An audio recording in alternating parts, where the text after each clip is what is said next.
So in this video, we're going to tackle part 2 of exercise 8.8. Okay, so we are going to complete this proof that has been started here. So for the first line, we have to find which rule has been used. We have for all x, b implies a implies b implies a. So if we imagine that b implies a is just some proposition, for example, then this looks very similar to a certain lemma. Now pause the video here if you want to find out which one by yourself. So if you have a look at lemma 8.24, we have here on the first one, for all xa implies a. We just have that. Now if imagine that a is b implies a, then that lemma here is justification for the first line. So I'll just write that here. Lemma 241. That's the justification for the first line. Now for the second line, they've written PL here, so it must be some kind of a rule from propositional logic. So just pause the video here for a second. If you want to find out what rule that is by yourself, I recommend looking for the rule in chapter 4. So corollary 418 is the one we're looking for. Corollary 418 says that if you have A implies B implies C, then you have B implies A implies C. So the A and B essentially just switch place. And that is exactly what has been done here. So the B and the for all x B implies A have switched place here. And that they've done that with corollary 418. So I'll just write PL col 418, and we've applied that to line 1. Okay, so now we're on our own. I have to find out which rules we have to apply. If you look at the first line, it is almost the same as what we want to have, only the B doesn't have the existence quantifier. So we want essentially the same thing, but with the existence quantifier. We want to introduce the existence quantifier in front of the B. Now, if we look at line 2, we have this B by itself in the front here, and it implies something.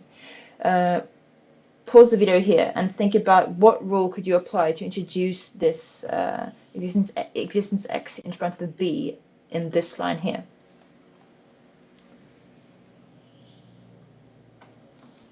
So here, if we look at the rules for the n-system in first order logic, we have here EI, where if you have A implies B, then you have existence x, A implies B. This is perfect for our rule because we just we want to introduce EX in front of B, but we have to check that x is not a free variable in B, where B here is this part here.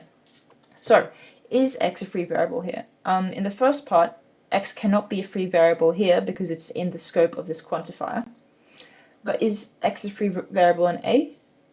No, because they tell us right up here that x has no free occurrences in A. Hence, x is not a free variable in this part of the formula here. So we can apply rule EL. So we'll do that. So on line 3, we'll apply rule EL and get existence x B implies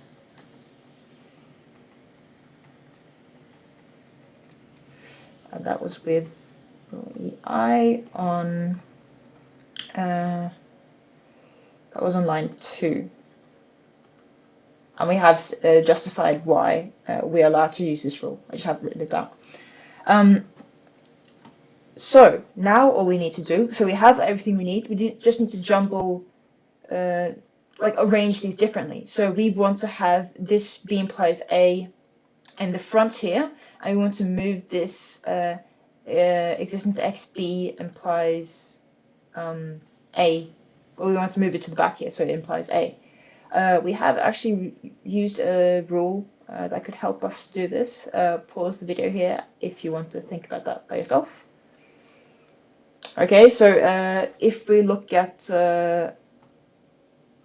query for 18, what they say here is if you have A implies B implies C, then you have B implies A implies C. So A and B are just switching place here, and that's exactly what we want to do. We want to have existence X, B to switch place with this here. So we'll just apply a query for 18 again. So on line 4, we'll have EXB and this switch place. So we'll have for all X, B implies A, implies existence X, B implies A, and that's with PL call for 18 on line 3. And so we have reached the line that we wanted to find, and we have completed this proof in the end system.